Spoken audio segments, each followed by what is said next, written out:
Hello, welcome to Papa Nick's Music. I am, as always, your host, Papa Nick Lewis, and today we're wrapping up our weeks-long celebration of the music of Neil Innes.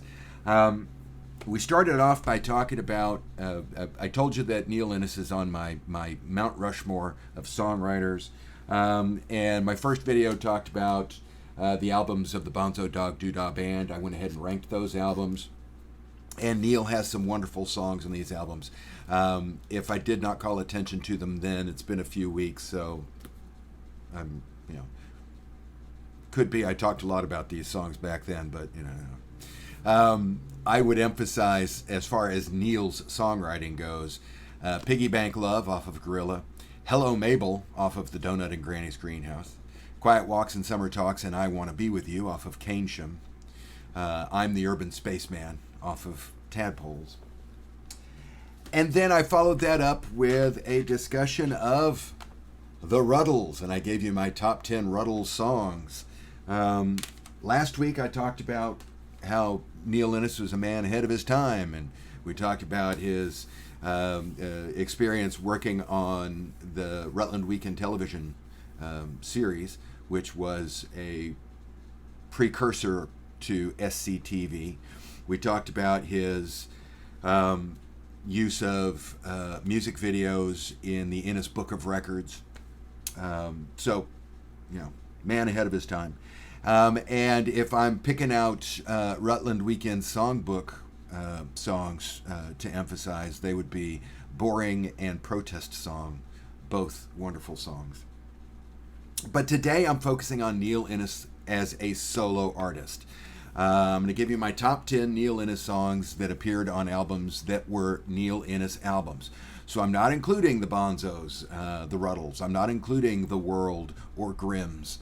I don't know very much about The World and Grimm's. I'm not familiar with that music. I need to track that stuff down. So big chunk of the reason why I'm not including it today. And I'm not including his songs for other projects like Rutland Weekend Television. I'm not including any of the music that he wrote for Monty Python. I'm not including the music that he wrote for Dogman. The John Lowy song, John Lowy production. It's available if you go to wherever you stream music, Amazon, iTunes, wherever. Phil Jupitus reads the book and Neil Innes performs his songs. And I'm not talking about any of that. That's all done for outside projects. I'm talking about stuff that was specifically released as a Neil Innes album, which means I'm also not including compilations, even though I've got them.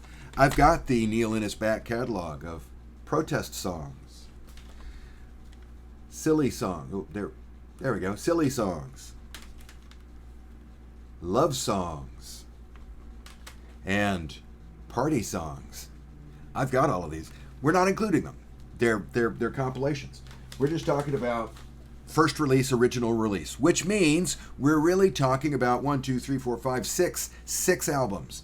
Starting off with 1973's How Sweet to Be an Idiot, followed up by 1977's, there we go, Taking Off, which was then followed in 1979 by the Innes Book of Records. I don't have them on individual CDs. Followed up in 1982 by Off the Record. Innes Book of Records and Off the Record were the albums where he released the songs that he had featured in the TV series that we talked about last week, Innes Book of Records. We've got his 2005 album, Works in Progress, which I have to do as this thing because I don't have a physical copy of it. I bought a download of it. It was released in a physical medium, but I believe it was self-released, and so that means I'm assuming the number of copies was fairly limited, and the ones that I've seen that are available for sale are a little bit more than I can afford to spend on it, so I'm having to make do with my download. And then finally, as I talked about last week, 2019's Nearly Really. So I'm going to focus on those 6 albums, and we're going to talk about my favorite 10 songs out of those 6 albums. Cool? Cool. As always, because this is a top 10 series video, Our unofficial sponsor of the Papa Nick's Top 10 series is Schoferhofer Beer.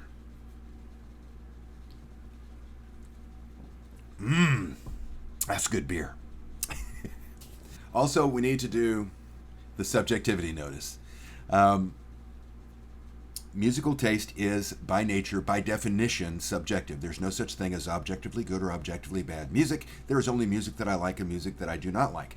And as long as we keep that in mind and we're careful to use words like, dislike, prefer, don't prefer, instead of right and wrong, then we're okay. It's when we get into the realm of, oh, you're wrong when you say, no, none of this is right versus wrong.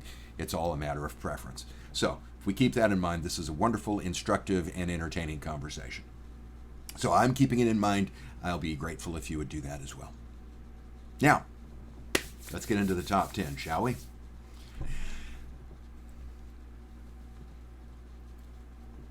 That's good beer. Coming in at number 10. If I were ranking these albums, this is the album that I would have ranked the lowest. And I don't mean, when I say this, to suggest that it is a subpar album. I would say this is a good A to A- album. They're all really good. I mean, I really like this guy. But it is my least favorite of the albums. It's the one I've listened to the least, and that's including Nearly Really, that I only got a copy of a few weeks ago. I've already heard this thing more times than I've heard that first one because I've been cramming it over the last couple of weeks. But the title track off of his 1973 debut album, How Sweet to Be an Idiot, is my number 10 song. And this is, my note here is Neil Innes 101.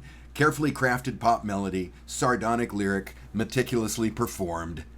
Check, check, check. This is, in a nutshell, why I like Neil Innes. And it belongs on the top 10. I just like the other 9 songs better, so it came in at number 10. Coming in at number 9, okay, I'm cheating to get this one in here, because technically I've already talked about this song. Back when I did my top 10 of the Ruddles, I had, I think it was number 7 on that list, was the Knicker Elastic King off of Archaeology. Well, I'm including it here because it also appeared as a track on Off the Record, and they are 2 different versions of the song. So today, I'm ranking the Off the Record version of Knicker Elastic King from 1982. Predates the Ruddles version by a good, 15 years? 14 years, something like that. Knicker Elastic King. I'm a big fan of Knicker Elastic King. Coming in at number 8. There's a lot of Nearly Really that I like a lot. I think the more I listen to this, the more it grows on me over time, the higher the individual songs are going to come. As it is right now, there's only one song off of Nearly Really that's cracking my top 10, and that is Cats Don't Like the Rain. I really like this song. It's country-esque, folk-esque, which typically is not exactly my bag, but at the same time, it's got some really cool slide guitar work that I like, and it's got a really good lyric. Cats Don't Like the Rain is one that I immediately, put a little check next to in the spreadsheet that is my mind, because I know I'm going to be listening to this thing a lot over the years. Number 8, Cats Don't Like the Rain. Number 7, we're back to Off the Record from 1982. And number 7 is Godfrey Daniel, which is a pretty funny Elton John parody. When I first heard it, I thought, okay, that sounds like a good, funny Elton John parody. And then I saw the video that he made for it for Book of Records, where he's wearing the big glasses. And okay, yeah, that's an Elton John parody. Godfrey Daniel. It's a name, right? Godfrey Daniel. But it's Godfrey Daniel. As in, God set Daniel free. And it's fun. It's a good, fun song. It helps that I'm not a big fan of Elton John. Godfrey Daniel, number 7. Okay, number 6. Now,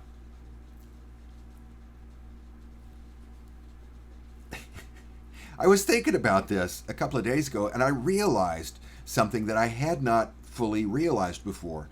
I believe that this song I'm putting at number 6 is the first song that I was ever aware of as a Neil Innes song. I had heard some of the Bonzo Dog Band songs when I was in college, when I was freshman, sophomore in college. I was familiar with the work that he did with Monty Python, even though I didn't know that was him. I was familiar with the minstrel singing about brave Sir Robin in Monty Python, and that's Neil Innes, right? So, I knew who he was, but I wasn't aware of him as a person who released music of his own. Yeah? But it was later in my college career that I got a copy of The Secret Policeman's Ball. That, as you can see, there it is. As you can see, it's got Neil Innes on it. Neil Innes sings one song on here. It's called Spontaneous. Coming in. Where can I put this? There it goes. Coming in at number 6, Spontaneous. The version I've got listed here is from the Innes Book of Records album from 1979.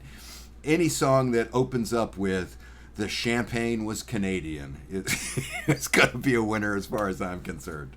I loved this song when I heard it on that album. This album is probably, although I've never realized it, this album is probably a big chunk of the reason why I've been trying over the last 40 years to find out more about this guy and his music. So, number 6, Spontaneous. Okay, number 5 is from that 2005 album that I only have a download copy of, Works in Progress, and the song is One of Those People. I love this song. It's got fantastic instrumentation. We've got an acoustic guitar and a bass. I don't know who's playing the bass on this thing, but whoever it is, he plays the shit out of that bass. Oh my God, is it good. It's an acoustic, it's a double bass that he's playing. At least it sounds like one. We've got somebody playing a recorder or a small flute of some sort. We've got a violin going, and it's very, my note is Caribbean bluegrass. I mean, at times it sounds Caribbean, and at times it sounds like bluegrass. I mean, it's Caribbean bluegrass. But it's a great song. I love One of Those People from 2005's Works in Progress, number 5. Okay. Now,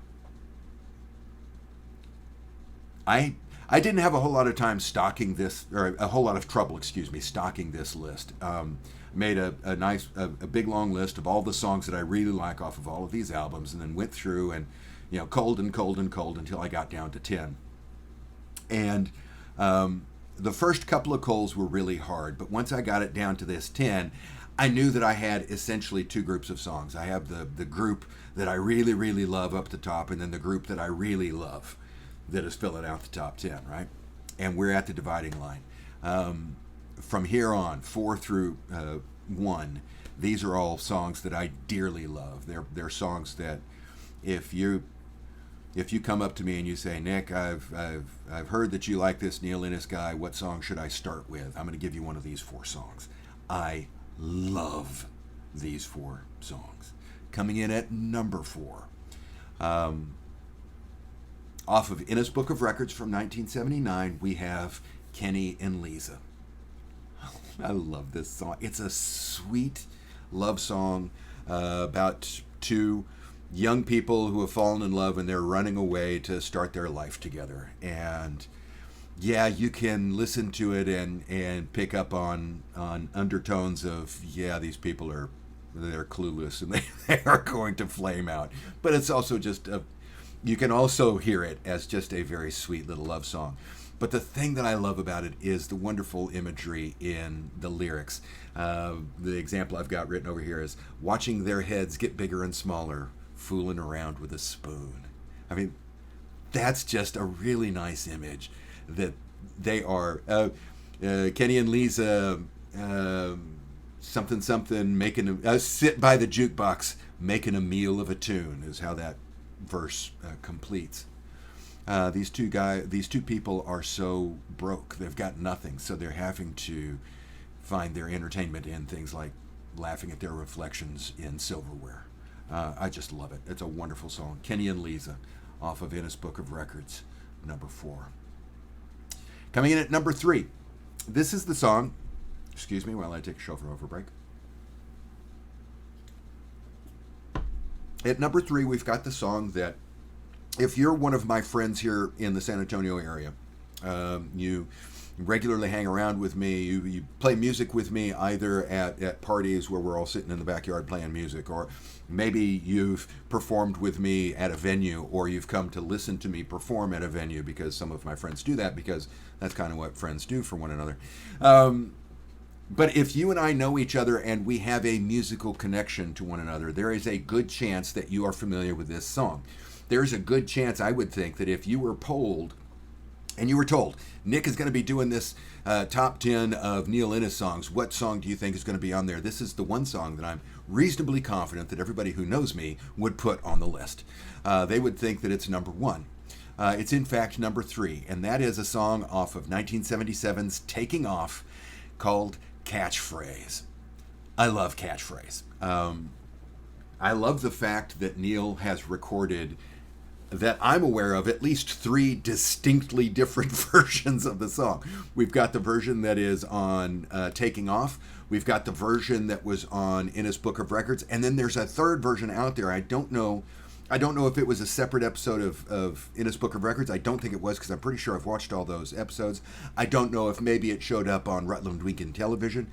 But somewhere in there he did because I've seen at least 3 different versions of it. Or I've heard the album version and I've seen at least 2 others. And it's the kind of song that you can do that. The album version is just kind of jaunty pop.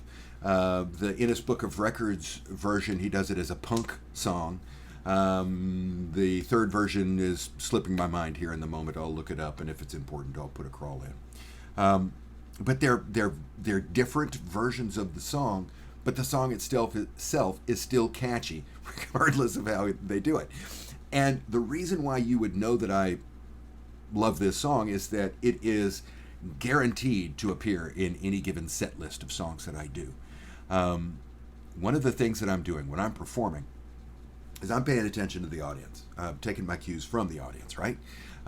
Because of the nature of the way I perform, I do not have the luxury of performing on a lit stage in front of a crowd that is paid to see me. No, I'm performing in the corner of a bar or a restaurant, and I can see everybody.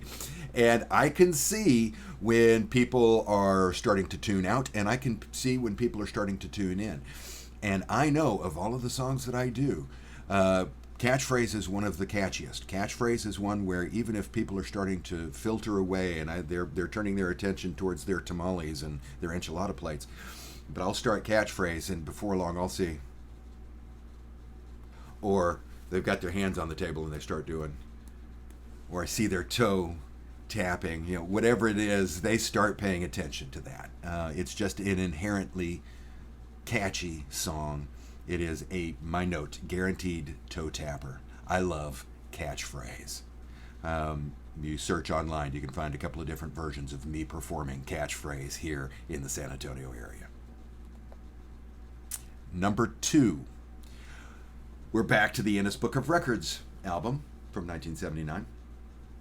And this is a song that I love watching him perform solo. He gets his guitar. He usually puts on a beret and a cheesy fake mustache. And he adopts a cheesy French accent for this song. This song that was written for one guitar and one donkey. And he does these donkey noises throughout that are doing the little melody lines. The song, of course, is Love Is Getting Deeper. And I love this song. I mean, it's funny to listen to him do it, to watch him do it live, and the French jokes. That's fun stuff. But the song itself is mind-bendingly, tightly crafted. It sounds, when he gets to the third verse, like he's lost the meter. He's lost the thread of what he's doing, but he's not. It's all still there. It's all just as regular as clockwork. The structure of this lyric is my note is amazingly tight lyric that doesn't sound like it, Roger Miller-esque. I love Roger Miller. Roger Miller has a an almost unearthly knack for writing these very complicated rhyming schemes, right? The rhyme scheme that he'll set up that doesn't just focus on the last syllable of the line, and it's not even the last syllable in the middle of the line. Sometimes he'll go like that, 2/3 of the way through the line, and that spot's got. I mean, it's amazing what Roger Miller does with lyric structure. If you've never paid attention to Roger Miller's lyrics, go back, pay attention to those things. Love Is Getting Deeper has a lot of that in it, and I think it is a fantastic song. I think, in fact, it is my second favorite Neil Innes song. But my first, my number one, my overall favorite Neil Innes song is actually two songs, but it's not a tie. There are two songs that are linked together on the Taking Off album. Oh, it's bottom of the stack. I'm not going to get it out. On the Taking Off album, we have Three-Piece Suite and La Vie en Rose. They are two distinct songs, but they are hooked together. It segues immediately from one to the other. They share. There's a slight change in the chord. I think it goes from a minor to a major seventh. Not sure. Anyway, there's a slight change in the chord, but it's same key, and same rough key. And the two songs, they're two songs. Three-Piece Suite is about middle-class consumerism. La Vie en Rose is either, I mean, if you take it at its most superficial level, it's a man who is stringing his lover along, lamenting the fact that he's having to work as hard as he is just to be able to have sex with her. But if you listen to the lyrics, it pretty quickly becomes a man who's trying his best to convince himself that that's what he's doing. He's trying his best to convince himself that, yeah, he is in charge of this, even though he's really not. He's doing what he has to do to get her to continue seeing him, even though no, he's going to do whatever he has to do to keep being able to see her. And I like that second interpretation better because it fits better with the middle-class consumerism of the first of Three-Piece Suite. The two of them then echo one another in terms of the general thrust, the general tenor of the lyric. But regardless, they're both individually really good songs, and we got a twofer here since they're connected together, and I love them both. And this part of Taking Off is my favorite part of any one of the solo albums, so I'm comfortable putting them here together at number one. And one side note, as I've been going through this, I've been talking about the quality of his pop melody craftsmanship. I've been talking about the quality of his lyric writing. I've been talking about how funny he is, and it's easy to lose sight of the fact that the man was also an extremely gifted musician and a very, very good singer. And his voice in La Vie en Rose is just superb. I can't imagine any singer doing a better job performing that song. It's an amazing talent. An amazing musical talent all the way around. So number one, Three-Piece Suite and La Vie en Rose from Taking Off. And those are my 10 favorite Neil Innes songs. What do you think? Do you agree? Do you disagree? Are you a fellow Neil Innes fan and you're astounded that I overlooked whatever I overlooked? Well, drop that comment down below. Tell me what you think I overlooked. I appreciate you sticking it out this far, and if you did stick it out this far, and I'm assuming you did since you can hear me say these words, then I would appreciate you clicking the like button. Go ahead and subscribe if you haven't already done so, and click the bell for notifications. I would appreciate that. does something for the YouTube people. I don't know what it is, but I would appreciate it nonetheless. And that does it. That wraps up my discussion of Neil Innes. Next week, I'm thinking we're gonna have a little bit of fun talking about operas and races and jazz. In the meantime, thanks again for watching today, and I hope that the rest of your day is bright. See you soon.